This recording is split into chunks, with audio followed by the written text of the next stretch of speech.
The death toll continues to rise in the e-cigarette epidemic, with the first vaping-related death now in Tennessee. A man right here in Nashville died from what health officials call a serious lung injury related to electronic cigarettes or other vaping devices.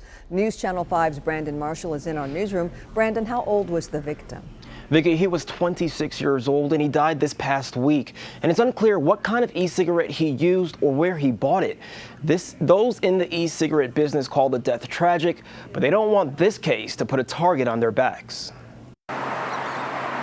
David Pellicani opened Nashville Vapor in 2013. He's one of the first to sell nicotine-based electronic cigarettes in the city. Everybody had a really positive view on electronic cigarettes and saw it as potentially this huge public health breakthrough. But the love of the product is going up in smoke after the federal government announced last month a potential ban on all flavored e-cigarettes.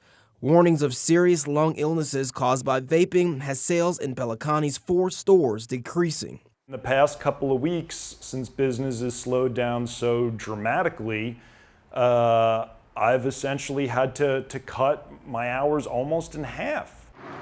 A 26-year-old Nashville man has died from a severe lung illness related to the use of electronic cigarettes. It's unclear what kind of e-cig he used or where he bought it. Tennessee health officials say there are 53 reported illnesses in the state. Don't start it. If you've started it, consult an expert on how to break the addiction. Dr. Sammy Areola says this death should serve as a warning to people who vape.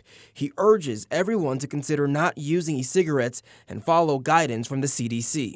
If you are purchasing THC from the street, is that we know enough about it that the risk is high and it may be injurious to your health. I'm just as concerned about, people getting sick as anybody. And of course, I would love to find out exactly what it is.